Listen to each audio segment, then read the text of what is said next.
Bonsoir à tous et bienvenue dans votre journal francophone. Je suis Hasmin Karakelian. Voici les titres de ce journal.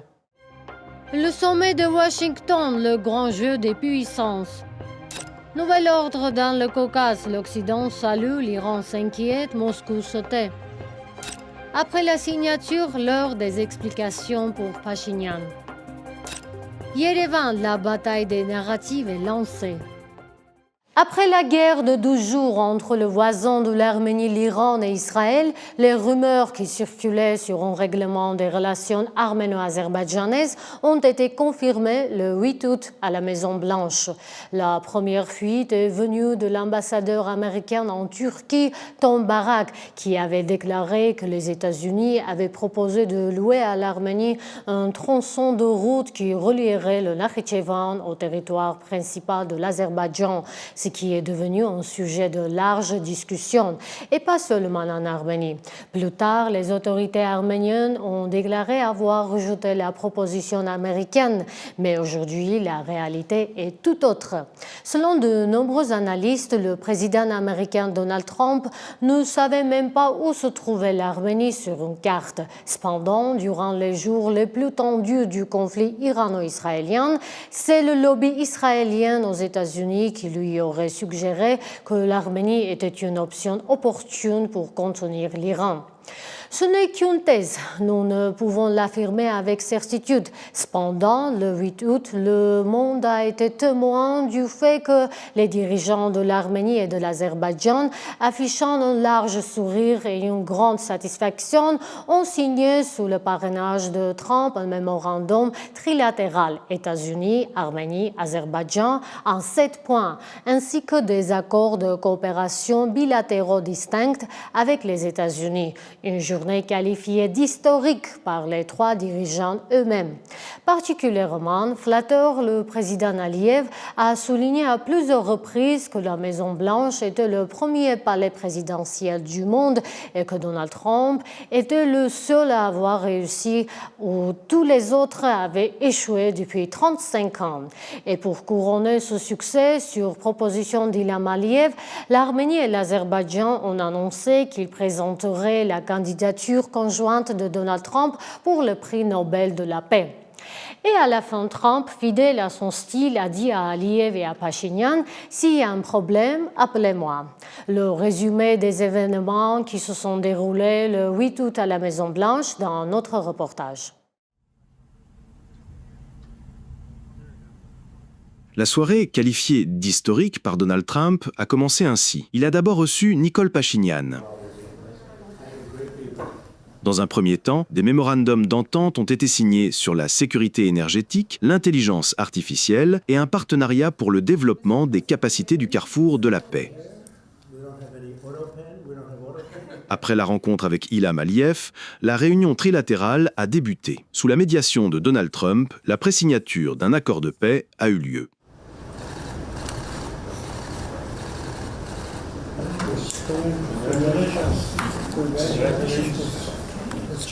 Puis a eu lieu la cérémonie de signature de la déclaration trilatérale.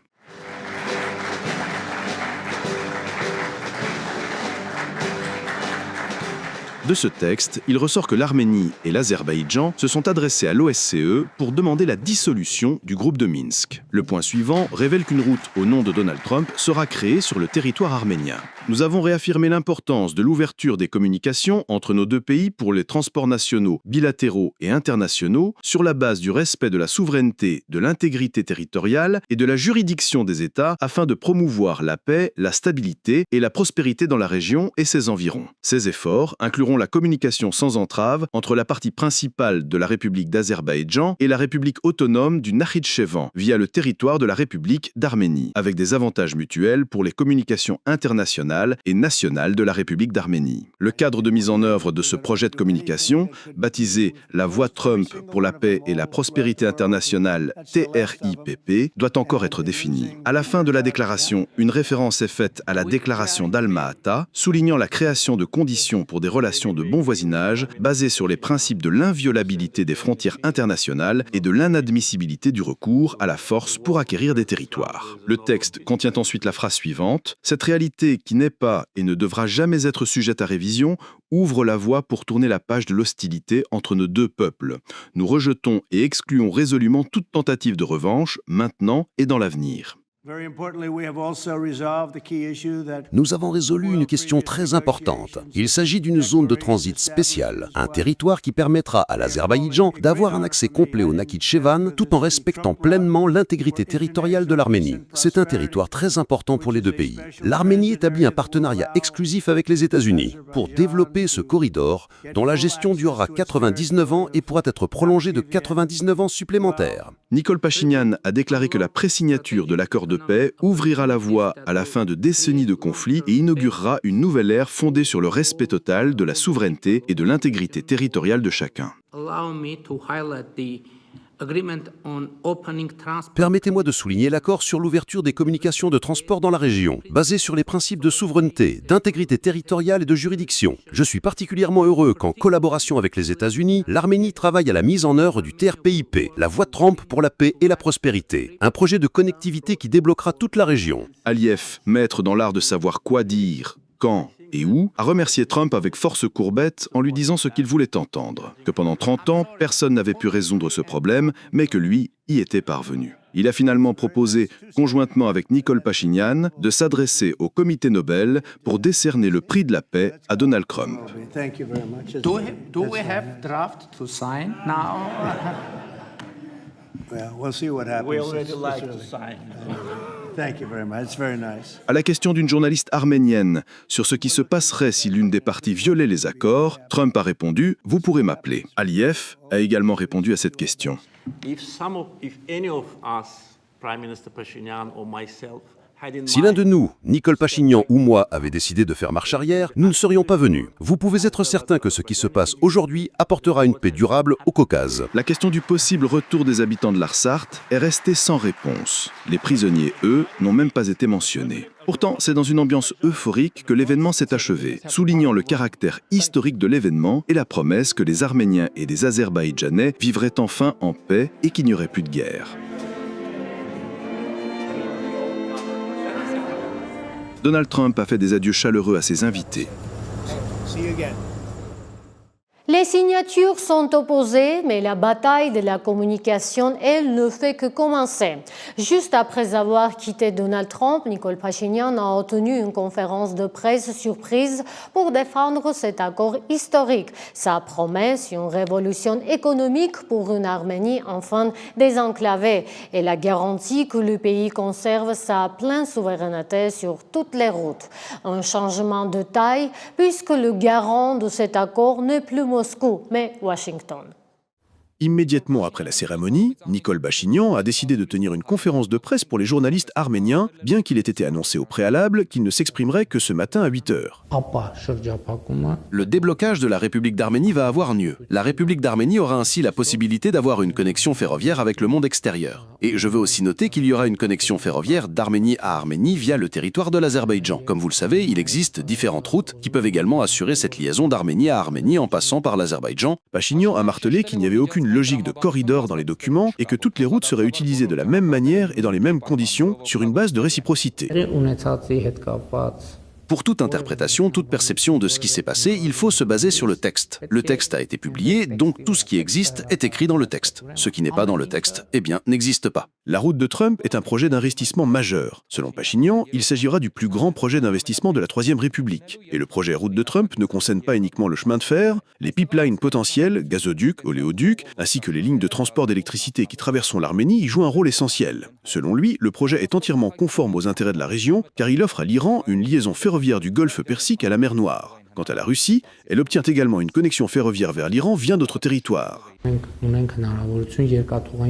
Nous avons la possibilité d'avoir une connexion ferroviaire avec la Fédération de Russie, le Kazakhstan, les pays d'Asie centrale, la Chine, la République islamique d'Iran, et ainsi de suite. Et bien sûr avec l'Azerbaïdjan, et j'espère, je suis convaincu qu'en parallèle du processus de paix, les liens économiques bilatéraux s'intensifieront également. À la question de savoir quelles garanties existent que ces accords seront respectés, notamment après l'expérience malheureuse du 9 novembre, la réponse est claire. Cette fois, le garant n'est plus la Russie, mais les États-Unis. Cette formule que nous avons adoptée aujourd'hui, nous l'avons proposée de la même manière à la Fédération de Russie. Vous vous souvenez qu'il y avait un groupe de travail tripartite qui s'occupait des communications régionales. Nous y avons toujours exprimé notre volonté de travailler dans cette logique. Et il nous est resté incompréhensible de savoir pourquoi, au final, cela a été entravé de manière directe ou indirecte. Concernant les prisonniers de guerre, Pachinian assure avoir un principe, ne rien annoncer à l'avance. Il exhorte à ne pas douter que cette question a été discutée en détail et au plus haut niveau et qu'ils résolveront avec persévérance tous les problèmes qui y sont liés. L'offensive de communication du Premier ministre s'est poursuivie. Quelques heures seulement après son entretien avec les médias d'État arméniens, Nikol Pachinian a tenu une seconde conférence de presse à distance, cette fois face à l'ensemble des journalistes accrédités auprès du gouvernement. L'objectif, continuer à défendre un accord historique, mais aussi répondre aux questions qui subsistent. Car derrière les promesses d'investissement massifs, la question des territoires occupés reste entière. Comment concilier l'ouverture des routes avec le respect de la souveraineté et quelle garantie pour l'Arménie? Le décryptage dans le reportage qui suit. L'Arménie a l'opportunité de devenir un marché oriental, irrigué par des investissements et des routes internationales venant des 4 coins du monde. C'est la conclusion que l'on peut tirer de la conférence de presse matinale de Nikol Pachinian. Les règles économiques de ce nouveau marché ne sont, elles, pas encore définies. Je peux répondre à cette question maintenant, et ensuite on me demandera, et en cas d'incendie de forêt, comment ça se passera? Je pourrais répondre à cette question et on me demandera, et en cas de pluie torrentielle? Je pourrais répondre, et on me demandera, et en cas de vent violent? Nikol Pachinian l'a martelé à plusieurs reprises, tout repose sur les principes de souveraineté des États, de réciprocité, d'intégrité territoriale et de juridiction. Sauf que près de 200 km² de ce territoire souverain sont aujourd'hui sous contrôle azerbaïdjanais. Le processus de délimitation doit avoir lieu et se poursuivre. Là où nous contrôlons des territoires qui ne nous appartiennent pas, nous devons les restituer à l'Azerbaïdjan. Et là où l'Azerbaïdjan contrôle des territoires qui ne lui appartiennent pas, ils doivent nous les restituer. Ou alors, toujours sur le principe de l'équivalence, et par exemple par référendum, un échange de certains territoires pourrait être réalisé dans la logique de préserver l'inviolabilité de nos 29 743 km². Si, en disant cela, le Premier ministre fait allusion aux enclaves azerbaïdjanaises, dont la superficie totale est comparable à celle d'Artsavachen, quelle est alors la logique concernant les territoires occupés militairement dans les régions de Syunik, Gegarkunik et Vayotzor? À ce stade, nous ne sommes pas entrés dans les détails et nous avons eu raison car les détails dépendent de notre approche des questions globales et sur ces questions globales, non seulement nous nous sommes penchés, mais nous nous sommes mis d'accord et nous avons signé. Par conséquent, les solutions que nous discuterons devront s'inscrire dans le cadre des principes de souveraineté, de juridiction, d'intégrité territoriale, d'inviolabilité des frontières et fonctionner sur la base de la réciprocité. Nikol Pachinian a également souligné l'importance de voir le plus de personnes et de marchandises possibles transiter par notre pays, ce qui profitera à la fois à l'État et au secteur privé. Le fait que les citoyens d'Arménie et d'Azerbaïdjan utilisent mutuellement leurs infrastructures de transport, que le commerce bilatéral démarre et que des dizaines de milliers de citoyens y soient impliqués sera l'une des garanties les plus fiables pour la sécurité, la paix et la stabilité. Il ne s'agit pas seulement de routes ou de chemins de fer, a précisé Pachinian. Le document signé ouvre la voie à d'autres infrastructures dans la région. Il permettra à l'Iran d'accéder à la mer Noire et à la Russie d'activer son réseau ferroviaire dans la région. Pourquoi nous sommes-nous constamment concentrés sur les chemins de fer et les routes? Il y aura des projets très intéressants. Un gazoduc, peut-être des gazoducs, je ne sais pas. Un oléoduc, peut-être des oléoducs. Des lignes de transport d'électricité, des câbles Internet et ainsi de suite. En Arménie, la sécurité des routes sera assurée par l'Arménie. En Azerbaïdjan, par l'Azerbaïdjan. Mais contrairement à ce dernier, l'Arménie est intéressée par les investissements étrangers. Il y aura des investisseurs et des sociétés d'investissement. Ces sociétés pourront avoir des services de sécurité, comme en ont aujourd'hui des milliers peut-être d'entreprises en Arménie, cela ne limite en rien les pouvoirs et les activités de la police, du service de sécurité national ou du système judiciaire arménien. Le nom de Trump inspire confiance aux investisseurs. Pachinian a également parlé des prisonniers de guerre, affirmant que le sujet avait été discuté au plus haut niveau. Mais tant qu'il n'y a pas de résultat, il ne dira rien à l'avance. Simone Hovhannissian, Reopen Media. La rencontre sous l'égide des États-Unis a de lourdes conséquences. La France, pourtant amie historique de l'Arménie, se retrouve totalement exclue des discussions. Yerevan se tourne désormais vers les États-Unis pour son avenir économique et technologique, tandis que la mission de surveillance de l'Union européenne à la frontière s'efface peu à peu. Mais ce qui choque le plus de nombreux observateurs, c'est ce qui manque dans cet accord. Aucune disposition sur la libération des prisonniers d'Artsakh détenus par Bakou, ni sur leur droit au retour. Une inquiétude qui se transforme en colère au sein de la communauté arménienne de France. Pour le coprésident du CCAF, Murat Papazian, l'analyse est sans appel. Le plan Trump est un accord favorable à l'Azerbaïdjan et à la Turquie. Il affaiblit l'Arménie. Une analyse détaillée qu'il a développée dans un texte que nous vous présentons maintenant à l'écran.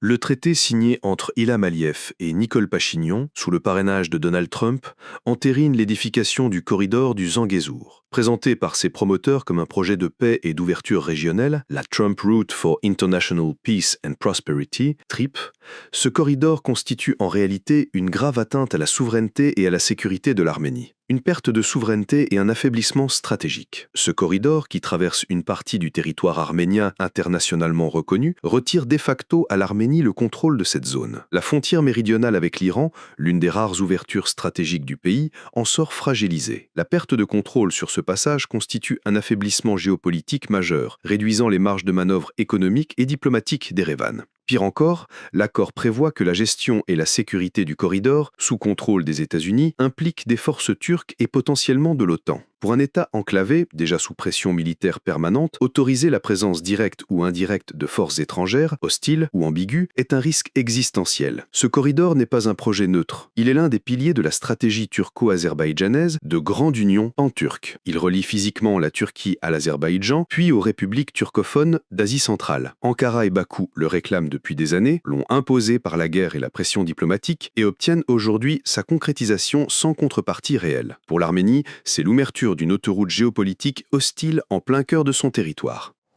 Pour le gouvernement arménien, le mot est lâché, c'est une victoire. L'accord de Washington est présenté comme un tournant historique qui garantit la paix et le développement.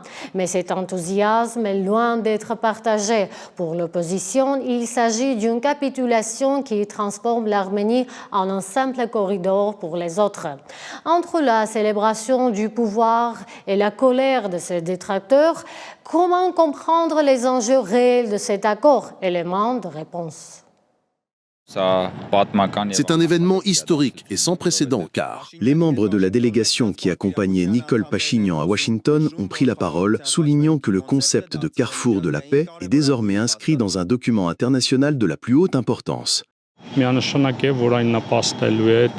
il est certain que cela contribuera également à révéler le potentiel économique de la région. Je pense que la chose la plus importante qui entrave aujourd'hui le développement de la République d'Arménie, c'est l'absence de paix. Et je suis convaincu que tous les documents qui viennent d'être signés à la Maison-Blanche, à Washington, contribueront exclusivement au développement de l'Arménie et de la région. Ce processus est également positif pour la région, affirme le secrétaire du Conseil de sécurité. Il ajoute que l'Iran était au courant des intentions de l'Arménie, car selon lui, le sujet est en discussion depuis 4 ou 5 ans.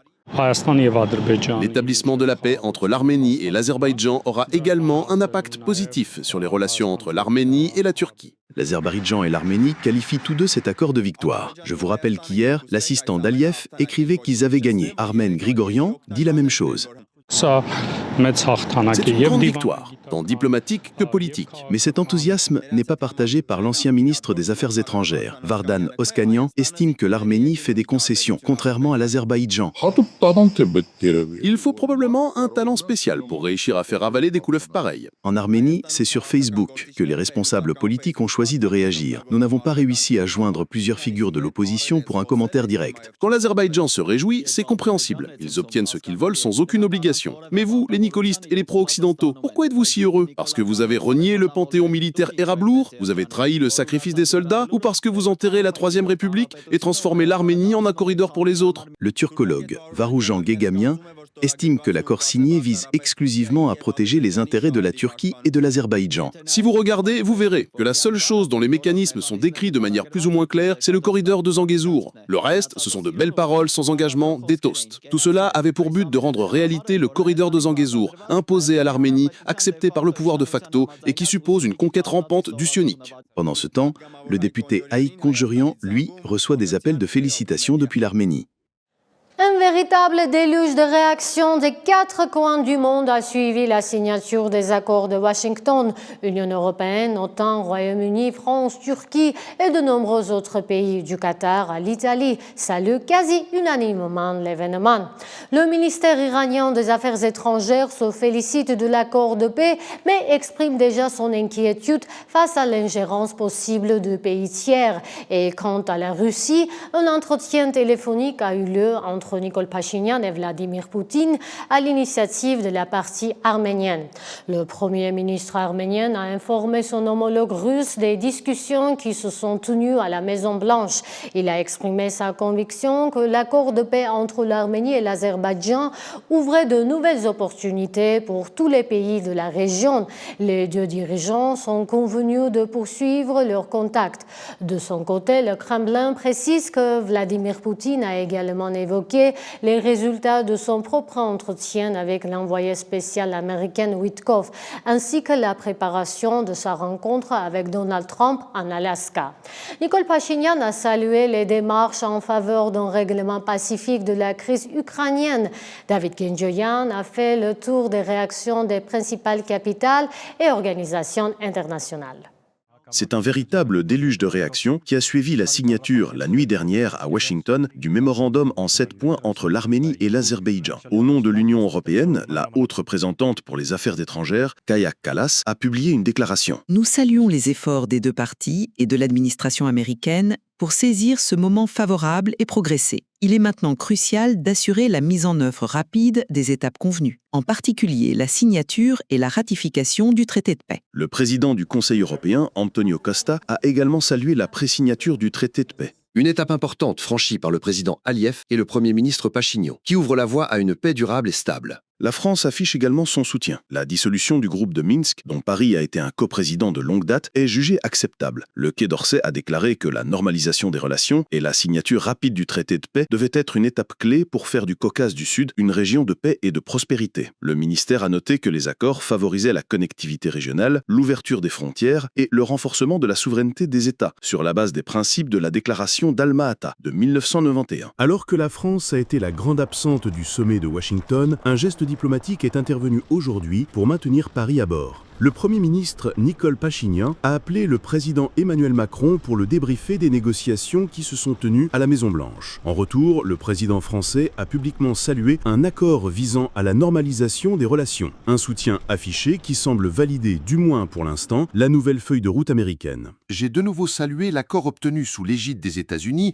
entre l'Arménie et l'Azerbaïdjan, qui vise à la normalisation des relations entre les deux pays. Un geste diplomatique important pour maintenir le lien avec Paris, acteur historique de la médiation. Sur son compte X, le Premier ministre britannique a félicité l'Arménie et l'Azerbaïdjan depuis Downing Street. Je salue le rôle important du président des États-Unis dans cette avancée. Comme je l'ai dit au vice-président américain Vance, le Royaume-Uni est prêt à soutenir la paix dans le Caucase du Sud, alors que les deux parties honorent leurs engagements. Le ministre allemand des Affaires étrangères, Johann Wadephul, a souligné que Berlin était prêt à soutenir les deux pays sur la voie d'une paix durable. Il a rappelé que l'Allemagne avait fourni 27,5 millions d'euros d'aide humanitaire et soutenu les mesures de confiance, y compris la mission de l'UE en Arménie. La Turquie est plus qu'enthousiaste. Son ministère des Affaires étrangères a salué les progrès réalisés par l'Arménie et l'Azerbaïdjan et les engagements pris à Washington. Dans une période d'escalade des conflits internationaux et de crise, cette étape est un événement significatif pour la paix et la stabilité régionale. Nous apprécions grandement le rôle des États-Unis dans ce processus. Mais la réaction la plus retentissante à ces développements est venue de l'Iran. Le ministère des Affaires étrangères a déclaré que la paix et la stabilité dans le Caucase profitaient à tous les pays de la région. Mais cette approbation n'empêche pas Téhéran d'exprimer son inquiétude quant aux conséquences conséquences négatives de l'ingérence étrangère. L'Iran reste cependant prêt à une coopération constructive, y compris dans le format 3+3. La position du ministère est claire, la création et le déblocage des voies de communication ne serviront la stabilité et le développement économique que dans le respect des intérêts mutuels,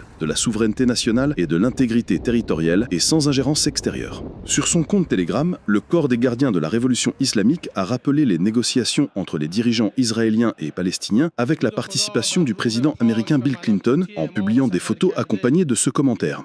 Ont-ils réussi à assurer la paix dans la région? Non, rien n'a changé. L'ancien ambassadeur iranien en Azerbaïdjan, Moussavi, a déclaré à la télévision étatique que le cher M. Trump s'était immiscé dans les relations entre l'Azerbaïdjan et l'Arménie, ce qui est à la fois intéressant et dangereux. Des inquiétudes ont également été exprimées en Russie. Le député de la Douma d'État Konstantin Zatulin a commenté la rencontre. Aujourd'hui, principalement grâce à Pachinian, il n'y a plus d'Arménie en Karabakh, il n'y a plus de corridor de Latchine et le corridor de Zangezur émerge. Et que personne n'ait de doute, ce projet est dirigé contre les intérêts de la Russie et de l'Iran, contre le corridor nord-sud pour satisfaire les ambitions de la Turquie vers la Caspienne et l'Asie centrale. L'analyste russe Sergei Markov a qualifié l'accord de « grande victoire pour les États-Unis et Trump » et de « défaite pour la Russie, l'Iran et l'Union européenne ». Le président du Kazakhstan, Kassym-Jomart Tokayev, considère la déclaration de Washington comme une réalisation historique. Le document a mis fin à un long conflit militaire entre les beaux États et a ouvert la voie à l'établissement de relations diplomatiques et au développement d'un partenariat fondé sur une paix durable. L'accord de Washington apportera de nouvelles opportunités et de nouveaux défis dans la région.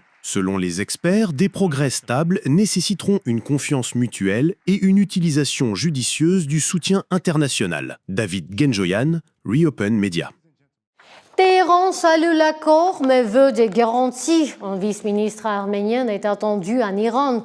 Le chef de la diplomatie iranienne, Abbas Araghchi, a exprimé sa confiance, estimant que la question explosive du corridor a été complètement retirée de l'ordre du jour au profit d'une simple route de transit sous souveraineté arménienne. Une issue qui, selon lui, correspond entièrement à la position de l'Iran. Mais pour en avoir le cœur net, Téhéran attend des explications. Le ministre a annoncé attendre la visite d'un vice-ministre arménien pour obtenir des détails sur l'accord. Et nous avons appris aujourd'hui que cette visite a désormais une date et un nom. Le vice-ministre Vahan Kostanian se rendra à Téhéran le 12 août. La nouvelle a été confirmée par la porte-parole du ministère arménien des Affaires étrangères, Annie Badalian. Et au lendemain du sommet de Washington, la diplomatie arménienne s'active pour rassurer ses partenaires régionaux. Le Premier ministre Nikol Pachinian s'est entretenu par téléphone avec le président iranien Massoud Pezeshkian. Pachinian a détaillé les résultats des négociations en mettant l'accent sur les opportunités que la paix entre l'Arménie et l'Azerbaïdjan peut désormais offrir à l'ensemble de la région. Le ministre des Affaires étrangères Ararat Mirzoyan, dans un entretien avec Armen Press, a clarifié pour éviter les mauvaises interprétations des documents de Washington que l'exploitation des infrastructures, y compris celles qui seront construites en Arménie avec un partenariat américain, se déroule dans le cadre de l'intégrité territoriale, de la souveraineté et de la juridiction des pays et assure des avantages mutuels. Il a souligné que l'accord conclu par la déclaration de Washington débloque l'Arménie, un objectif que la République poursuit depuis 35 ans. Selon Mirzoyan, l'Arménie obtient désormais un accès et peut utiliser les infrastructures ferroviaires de l'Azerbaïdjan pour son commerce international. Une vidéo qui sème le trouble et une polémique qui enfle. Quelques secondes capturées dans le bureau ovale de la Maison-Blanche ont été largement diffusées sur les réseaux sociaux. On y attend Donald Trump évoquer le sort des prisonniers arméniens détenus à Bakou et affirmer qu'il pourrait en parler à Aliyev, qui, selon lui, ne lui dirait pas non. Mais la controverse naît de ce qui suit. Selon les auteurs de la vidéo, le Premier ministre Nikol Pachinian aurait alors conseillé de ne pas inclure ce point dans le mémorandum signé. Face à ces accusations qui ont rapidement enflammé les réseaux sociaux, la porte-parole du Premier ministre Nazeli Bardasarian a réagi. Elle a qualifié d'absurdes les allégations selon lesquelles Nicole Pachinian se serait opposé au retour de nos compatriotes. Le Premier ministre a souligné à de multiples reprises que les représentants arméniens soulèvent constamment cette question dans différents formats et cherchent des solutions, a-t-elle écrit. Elle a ensuite assuré que lors de la rencontre avec le président Donald Trump, le sujet avait été abordé à l'initiative même du Premier ministre Pachinian. De plus, le Premier ministre a parlé de la question dans sa globalité et non de manière partielle, a-t-elle incisé. C'était l'essentiel de l'actualité en ce 11 juillet. Merci d'avoir suivi ReNews, l'édition francophone de Reopen Media. Je suis Hasbi Karakelian et je vous donne un rendez-vous demain. À très vite.